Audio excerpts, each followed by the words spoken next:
ओम श्री हरि रामाय रामभद्राय रामचंद्राय वेधसे रघुनाथाय नाथाय सीतापत्ये नमः।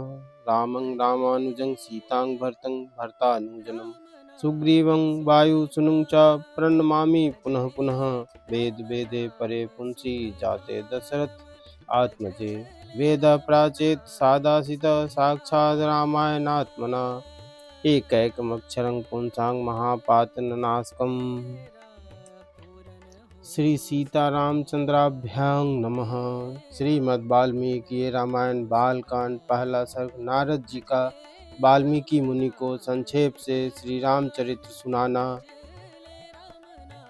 तपस्वी वाल्मीकि जी ने तपस्या और स्वाध्याय में लगे हुए विद्वानों में श्रेष्ठ मुनिवर नारद जी से पूछा, इस समय इस संसार में गुणवान, वीर्यवान, धर्मज्ञ, उपकार मानने वाला, सत्यवक्ता और दृढ़ प्रतिज्ञ कौन है?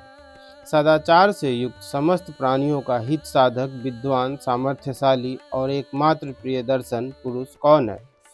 मन पर अधिकार रखने वाला, क्रोध को जीतने वाला, कांतिमान और किसी की भी निंदा नहीं करने वाला कौन है? तथा संग्राम में कुपित होने पर किससे देवता भी डरते हैं? महर्षि, मैं यह सुनना चाहता हूँ, इसके लिए मुझे बड़ी उत्सुकता है और आप ऐसे पुरुष को जानने में समर्थ हैं। महर्षि वाल्मीकि के इस वचन को सुनकर तीनों लोकों का ज्ञान रखने वाले नारद जी ने उन्हें संबोधित करके कहा, अच्छा सुनिए। और फिर प्रसन्नता पूर्वक बोले, मुने, आपने जिन बहुत से दुर्लभ गुणों का वर्णन किया है, उनसे युक्त पुरुषों को मैं विचार करके कहता हूँ, आप सुने। इक्ष्वाकु के वंश में उत्पन्न हुए एक ऐसे पुरुष हैं जो लोगों में राम नाम से विख्यात हैं। वे ही मन को वश में रखने वाले, महाबलवान, कांतिमान, धैर्यमान और जितेंद्रिय हैं। वे बुद्धिमान, नीतिज्ञ, वक्ता, शोभायमान तथा शत्रु संहारक हैं। उनके कंधे मोटे और भुजाएं बड़ी बड़ी हैं। ग्रीवा शंख के समान और ठोड़ी मांसल है। उनकी छाती चौड़ी तथा धनुष बड़ा है। गले के नीचे की हड्डी मांस से छिपी हुई है। वे शत्रुओं का दमन करने वाले हैं। भुजाएं घुटने तक लंबी है। मस्तक सुंदर है, लाट भव्य और चाल मनोहर है। उनका शरीर मध्यम और सुडौल है। देह का रंग चिकना है। वे बड़े प्रतापी हैं। उनका वक्षस्थल भरा हुआ है। आंखें बड़ी बड़ी हैं। वे शोभायमान और शुभ लक्षणों से संपन्न हैं। धर्म के ज्ञाता, सत्य प्रतिज्ञ तथा प्रजा के हित साधन में लगे रहने वाले हैं। वे यशस्वी, ज्ञानी, पवित्र, जितेंद्रिय और मन को एकाग्र रखने वाले हैं। प्रजापति के समान पालक, श्री संपन्न, वैरी विध्वंसक और जीवों तथा धर्म के रक्षक हैं। स्वधर्म और स्वजनों के पालक, वेद वेदांगों के तत्ववेता तथा धनुर्वेद में प्रवीण हैं।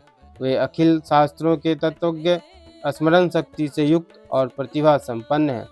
अच्छे विचार और उदार हृदय वाले श्री रामचंद्र जी बातचीत करने में चतुर तथा समस्त लोगों के प्रिय हैं। जैसे नदियां समुद्र में मिलती है, उसी प्रकार सदा राम से साधु पुरुष मिलते रहते हैं। वे आर्य एवं सब में समान भाव रखने वाले हैं। उनका दर्शन सदा ही प्रिय मालूम होता है।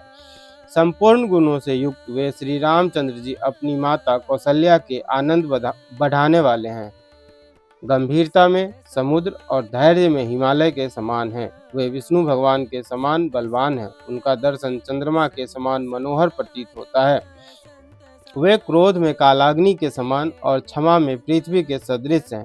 त्याग में कुबेर और सत्य में द्वितीय धर्मराज के समान हैं।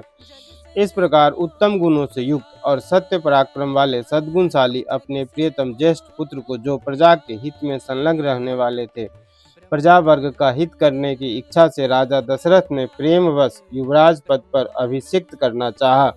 तदंतर राम के राज्याभिषेक की तैयारियां देखकर रानी कैकेयी, जिसे पहले ही वर दिया जा चुका था, राजा से यह वर मांगा कि राम का निर्वासन और भरत का राज्याभिषेक हो। राजा दशरथ ने सत्य वचन के कारण धर्म बंधन में बंधकर प्यारे पुत्र राम को वनवास दे दिया। कैकेयी का प्रिय करने के लिए पिता की आज्ञा के अनुसार उनकी प्रतिज्ञा का पालन करते हुए वीर रामचंद्र वन को चले। तब सुमित्रा के आनंद बढ़ाने वाले विनयशील लक्ष्मण जी ने, जो अपने बड़े भाई राम को बहुत ही प्रिय थे, अपने सुबंधुत्व का परिचय देते हुए स्नेहवश वन को जाने वाले बंधुवर राम का अनुसरण किया और जनक के कुल में उत्पन्न सीता भी, जो अवतीर्ण हुई देव माया की भांति सुंदरी, समस्त शुभ लक्षणों से विभूषित, स्त्रियों में उत्तम, राम के प्राणों के समान प्रियतमा पत्नी तथा सदा ही पति का हित चाहने वाली थी। रामचंद्र जी के पीछे चली जैसे चंद्रमा के पीछे रोहिणी चलती है। उस समय पिता दशरथ और पूर्वासी मनुष्यों ने दूर तक उनका अनुसरण किया। फिर श्रृंगवेरपुर में गंगा तट पर अपने प्रिय निषाद राज गुह के पास पहुंचकर धर्मात्मा श्री रामचंद्र जी ने सारथी को विदा कर दिया। निषाद राज गुह लक्ष्मण और सीता के साथ राम, ये चारों एक वन से दूसरे वन में गए। मार्ग में बहुत जलों वाली अनेकों नदियों को पार करके भारद्वाज मुनि की आज्ञा से चित्रकूट पर्वत पर गए। वहां वे तीनों देवता और गंधर्वों के समान वन में नाना प्रकार की लीलाएं करते हुए एक रमणीय पर्णकुटी बनाकर उसमें सानंद रहने लगे। राम के चित्रकूट चले जाने पर पुत्र शोक से पीड़ित राजा दशरथ उस समय पुत्र के लिए राम का नाम लेके विलाप करते हुए स्वर्गवासी हुए। उनके स्वर्ग गमन के पश्चात वशिष्ठ आदि प्रमुख ब्राह्मणों द्वारा राज्य संचालन के लिए नियुक्त किए जाने पर श्री महाबलशाली वीर भरत ने राज्य की कामना न करके पूज्य राम को प्रसन्न करने के लिए वन को प्रस्थान किया। वहां पहुंचकर सद्भावना युक्त भरत जी ने अपने बड़े भाई सत्य पराक्रमी महात्मा राम से याचना की और यूं कहा, धर्मज्ञ आप ही राजा हो। परंतु महान यशस्वी परम उदार प्रसन्न मुख महाबली राम ने भी पिता के आदेश का पालन करते हुए राज्य की अभिलाषा न की और उन भरताग्रज ने राज्य के लिए न्यास चिन्ह रूप में अपनी खराऊ भरत को देकर उन्हें बार बार आग्रह करके लौटा दिया। अपनी अपूर्ण इच्छा को लेकर ही भरत ने राम के चरणों का स्पर्श किया और राम के आगमन की प्रतीक्षा करते हुए वे नंदीग्राम में राज्य करने लगे। भरत के लौट जाने पर सत्य प्रतीक जितेंद्रिय श्रीमान राम ने वहां पर पुनः नागरिक जनों का आना जाना देखकर एकाग्र भाव से दंडकारण्य में प्रवेश किया। उस महान वन में पहुंचने पर कमल लोचन राम ने विराध नामक राक्षस को मारकर सर्वभंग, सुतीक्ष्ण, अगस्त्य मुनि तथा अगस्त्य के भ्राता का दर्शन किया। फिर अगस्त्य मुनि के कहने से उन्होंने इंद्रधनुष, एक खंग और 2 तुनीर, जिनमें बाण कभी नहीं घटते थे, प्रसन्नता पूर्वक ग्रहण किए। एक दिन वन में वनचरों के साथ रहने वाले श्री राम के पास असुर तथा राक्षसों के वध के लिए निवेदन करने को वहां के सभी ऋषि आए।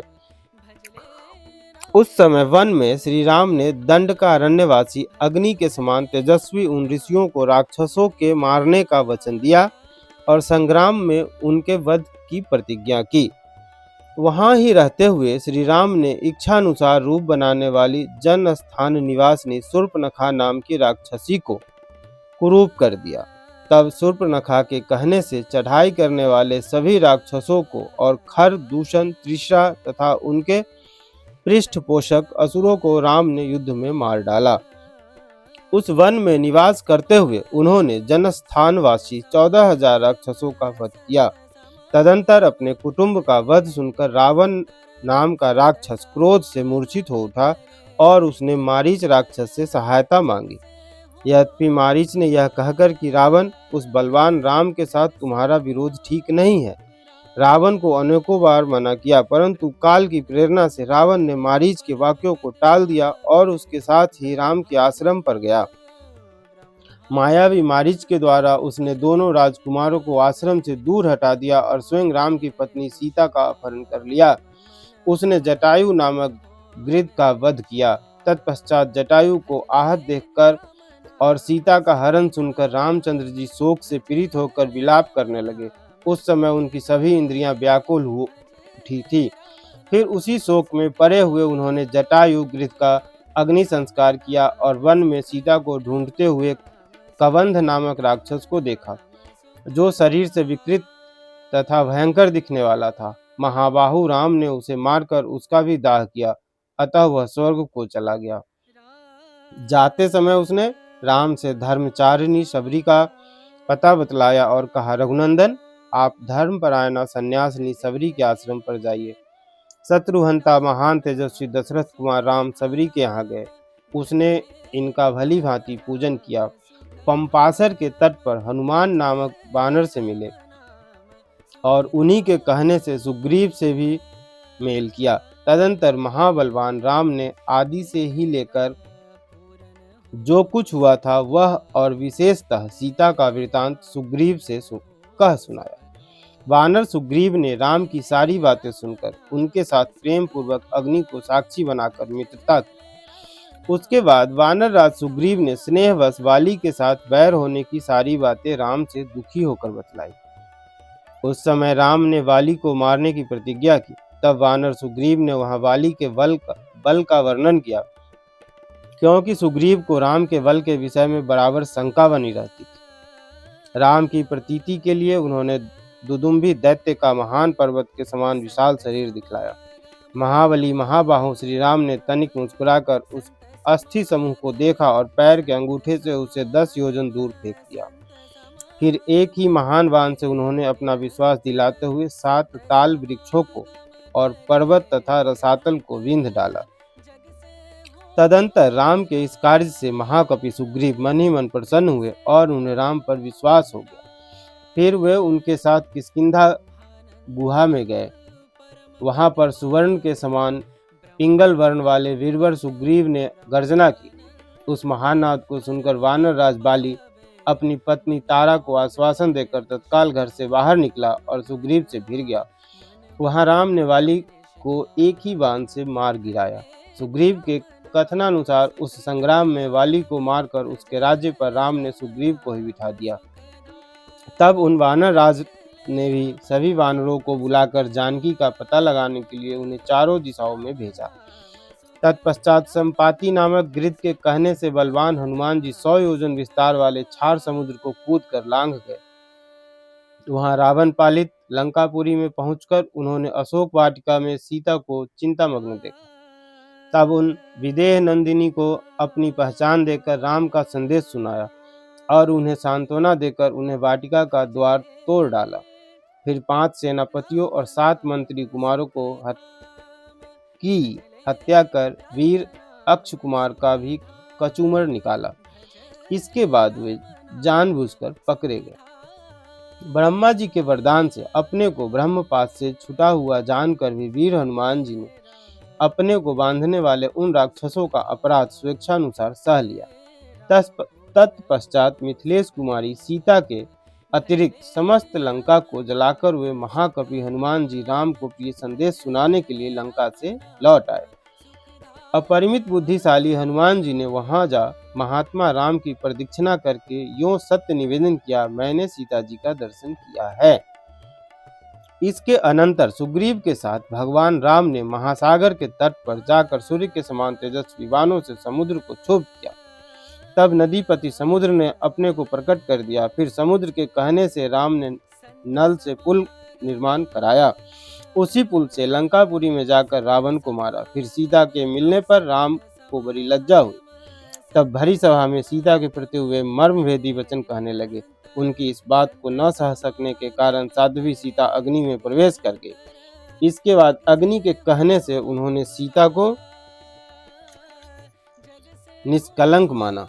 महात्मा रामचंद्र जी के इस महान कर्म से देवता और ऋषियों सहित चराचर त्रिभुवन संतुष्ट हो गया। फिर सभी देवताओं से पूजित होकर राम बहुत ही प्रसन्न हुए। राक्षस राज विभीषण को लंका के राज्य पर अभिषिक्त करके कृतार्थ हो गए। उस समय निश्चिंत होने के कारण उनके आनंद का ठिकाना न रहा। यह सब हो जाने पर राम देवताओं से वर पाकर और मरे हुए वानरों को जीवन दिलाकर अपने सभी साथियों के साथ पुष्पक विमान पर चढ़कर अयोध्या के लिए प्रस्थित हुए। भारद्वाज मुनि के आश्रम पर पहुंचकर सबको आराम देने वाले सत्य पराक्रमी राम ने भरत के पास हनुमान को भेजा। फिर सुग्रीव के साथ कथा वार्ता कहते हुए पुष्प का रूढ़ हो वे नंदीग्राम को गए। निष्पाप रामचंद्र जी ने नंदीग्राम में अपनी जटा कटाकर भाइयों के साथ सीता को पाने के अनंतर पुनः अपना राज्य प्राप्त किया। अब राम के राज्य में लोग प्रसन्न, सुखी, संतुष्ट, पुष्ट, धार्मिक तथा रोग व्याधि से मुक्त रहेंगे। उन्हें दुर्भिक्ष का भय न होगा। कोई कहीं भी अपने पुत्र की मृत्यु नहीं देखेंगे। स्त्रियां विधवा न होंगी, सदा ही पतिव्रता होंगी। आग लगने का किंचित भी भय न होगा। कोई प्राणी जल में नहीं डूबेंगे। वात और ज्वर का भय थोड़ा भी नहीं रहेगा। क्षुधा तथा चोरी का डर भी जाता रहेगा। सभी नगर और राष्ट्र धन धान्य संपन्न होंगे। सतयुग की भांति सभी लोग सदा प्रसन्न रहेंगे। महायशस्वी राम बहुत से स्वर्णों की दक्षिणा वाले 100 अश्वमेघ यज्ञ करेंगे। उनमें विधि पूर्वक विद्वानों को 10,000 करोड़ गौ और ब्राह्मणों को अपरिमित धन देंगे तथा 100 गुने राजवंशों की स्थापना करेंगे। संसार में चारों वर्णों को वे अपने अपने धर्म में नियुक्त रखेंगे। फिर 11,000 वर्षों तक राज्य करने के अनंतर श्री रामचंद्र जी अपने परम धाम को पधारेंगे। वेदों के समान पवित्र, पाप नाशक और पुण्यमय इस रामचरित को जो पढ़ेगा वह सब पापों से मुक्त हो जाएगा। आयु बढ़ाने वाली इस रामायण कथा को पढ़ने वाला मनुष्य मृत्यु के अनंतर पुत्र, पौत्र तथा अन्य परिजन वर्ग के साथ ही स्वर्ग लोक में प्रतिष्ठित होगा। इसे ब्राह्मण पढ़े तो विद्वान हो, क्षत्रिय पढ़ता हो तो पृथ्वी का राज्य प्राप्त करे, वैश्य को व्यापार में लाभ हो और शूद्र भी प्रतिष्ठा प्राप्त करे। इस प्रकार वाल्मीकि निर्मित आर्ष रामायण आदि काव्य के बालकांड में पहला सर्ग पूरा हुआ।